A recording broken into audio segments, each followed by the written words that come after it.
আসসালামু আলাইকুম। আজকে আমি আপনাদের সাথে শেয়ার করব গুঁড়া দুধের রসমালাইয়ের রেসিপি। এই রেসিপি ফলো করে গুঁড়া দুধের রসমালাই তৈরি করলে ভাঙবেও না এবং গলেও যাবে না। আপনারা অনেকে আছেন এই গুঁড়া দুধের রসমালাইটা তৈরি করতে পারেন না বা তৈরি করলেও সেটা নষ্ট হয়ে যায়। কিন্তু আপনারা যদি এই রেসিপিটি ফলো করে গুঁড়া দুধের রসমালাই তৈরি করেন তাহলে কিন্তু পারফেক্টভাবে রসমালাইটি তৈরি করতে পারবেন। তাহলে চলুন দেখে নিই রেসিপিটি। রসমালাইটি তৈরি করার জন্য প্রথমেই আমি একটি প্লেট নিয়ে নিয়েছি। প্লেটের মধ্যে নিয়ে নিচ্ছি 1 কাপ গুঁড়ো দুধ। এই গুঁড়ো দুধটা কিন্তু ফুল মিল্ক ক্রিম গুঁড়ো দুধ। এই গুঁড়ো দুধটা ডিপ্লোমা ব্র্যান্ডের। আপনারা রসমালাই তৈরি করতে চাইলে অবশ্যই কিন্তু ফুল মিল্ক ক্রিম গুঁড়ো দুধটা নিতে হবে। আপনারা চাইলে ডানো বা ডিপ্লোমা যে কোনো ব্র্যান্ডেরই গুঁড়ো দুধটা ব্যবহার করতে পারেন। এরপর দিয়ে দিচ্ছি খুবই সামান্য পরিমাণ বেকিং পাউডার। অবশ্যই কিন্তু বেকিং পাউডারটা দিতে হবে। দিয়ে দিচ্ছি রান্না করার রেগুলার সাদা তেলটা। আমি এখানে 1 টেবিল চামচ সাদা তেলটা ব্যবহার করেছি। এরপর হাত দিয়ে গুঁড়ো দুধের সাথে তেলটাকে খুব ভালো করে মিক্সড করে নেব। অনেকে আছেন এই কাজটা খুব দ্রুতই করার চেষ্টা করেন, এই কাজটা কিন্তু কখনোই করবেন না। হাতে সময় নিয়ে এই কাজটা খুবই ধীরে ধীরে করার চেষ্টা করবেন, খুবই ভালো করে মিক্সড করে নেওয়ার চেষ্টা করবেন, এতে করে রসমালাইটা কিন্তু খুবই সুন্দর হবে। খুব ভালো করে মিক্সড করে নেওয়া হয়ে গেছে। এরপর আমি এখানে দিয়ে দিচ্ছি একটা ডিম। এই ডিমটাকে একটি কাঁটা চামচের সাহায্যে খুব ভালো করে মিক্সড করে নেব।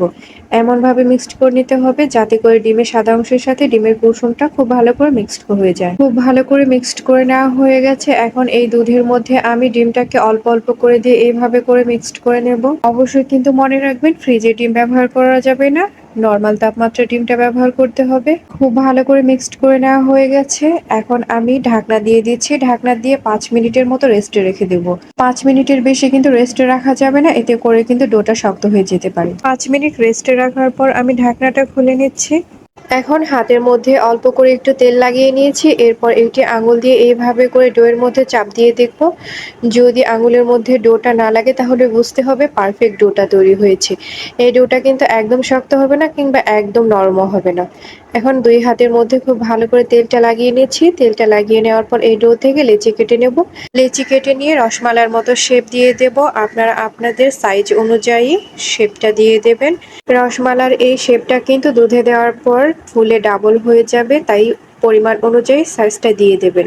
একটা রসমালাই শেপটা দিয়ে দেওয়া হয়ে গেছে। আপনাদের বোঝার সুবিধার্থে আমি আরো একটি তৈরি করে দেখাচ্ছি। আপনারাও ঠিক এইভাবে করে রসমালাই শেপটা দিয়ে দেবেন। ঠিক এইভাবে করে সবগুলো রসমালাই আমি তৈরি করে নেব।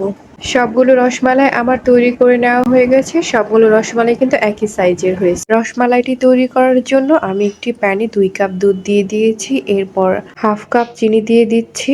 আপনারা আপনাদের টেস্ট অনুযায়ী চিনির পরিমাণটা কমিয়ে বা বাড়িয়ে নিতে পারেন। এখন একটি স্প্যাচুলারের সাহায্যে এইভাবে করে দুধ ও চিনিটাকে খুব ভালো করে মিক্সড করে দেব। চুলার আঁচটা মিডিয়াম হিটে রেখে কিছুক্ষণ জাল করে নেব। অপেক্ষা করব বলক চলে আসার। দুধের মধ্যে খুব ভালো করে একটা বলক চলে এসেছে। দুধটাকে কিন্তু ঘন করে জাল করা যাবে না। যখন দেখবেন যে একটা বলকে চলে এসেছে ঠিক তখনই রসমালাইয়ের শেপগুলো দিয়ে দিতে হবে। এখন জাল করে রাখা দুধের মধ্যে এইভাবে করে রসমালাইয়ের শেপগুলো দিয়ে দেব। সবগুলো রসমালাই শেপ দিয়ে দেওয়া হয়ে গেছে। এখন একটি স্প্যাচুলার সাহায্যে এইভাবে করে আলতো করে নেড়েচেড়ে দেব। নেড়েচেড়ে দেওয়া হয়ে গেছে। এখন ঢাকনা দিয়ে দিচ্ছি। ঢাকনা দেওয়া হয়ে গেলে চুলার আঁচটা লো টু মিডিয়াম হিটে রাখবো। চুলার আঁচটা কিন্তু হাই হিটে রাখা যাবে না, এতে করে কিন্তু মিষ্টিগুলো ভেঙে যাবে। লো টু মিডিয়াম হিটে রাখার পর 3 থেকে 4 মিনিট পর পর এভাবে করে ঢাকনাটা খুলে নিয়ে একটি স্প্যাচুলারের সাহায্যে এইভাবে করে নেড়েচেড়ে দেব। এতে করে মিষ্টিগুলোর শেপ একদম পারফেক্ট থাকবে। ঢাকনা দিয়ে দিচ্ছি। ঢাকনা দিয়ে চুলার আঁচটা লো টু মিডিয়াম হিটে রেখে খুব ভালো করে 10 মিনিটের মতো জাল করে নেব। 10 মিনিটের মতো জাল করে নেওয়া হয়ে গেছে। এখন আমি ঢাকনাটা খুলে নিচ্ছি। আপনারা দেখেই বুঝতে পারছেন যে রসমালাই ঠিক কতটা পারফেক্ট হয়েছে। এখন এই রসমালাইটাকে আমি সারা রাতের জন্য রেখে দেব। সারা রাত মিষ্টিগুলোকে ঢেকে রাখার পর আমি একটি প্লেটের মধ্যে মিষ্টিগুলোকে তুলে নিচ্ছি। সবগুলো রসমালাই আমার প্লেটের মধ্যে তুলে নেওয়া হয়ে গেছে। দেখতেই পাচ্ছেন রসমালাইগুলো ঠিক কতটা পারফেক্ট হয়েছে। যদি আমার এই রসমালাইয়ের রেসিপিটি আপনাদের ভালো লাগে তাহলে অবশ্যই লাইক, কমেন্ট এবং শেয়ার করবেন। ইউটিউব থেকে দেখে থাকলে কিন্তু সাবস্ক্রাইব করবেন, আর ফেসবুক পেজ থেকে দেখে থাকলে কিন্তু ফলো করবেন।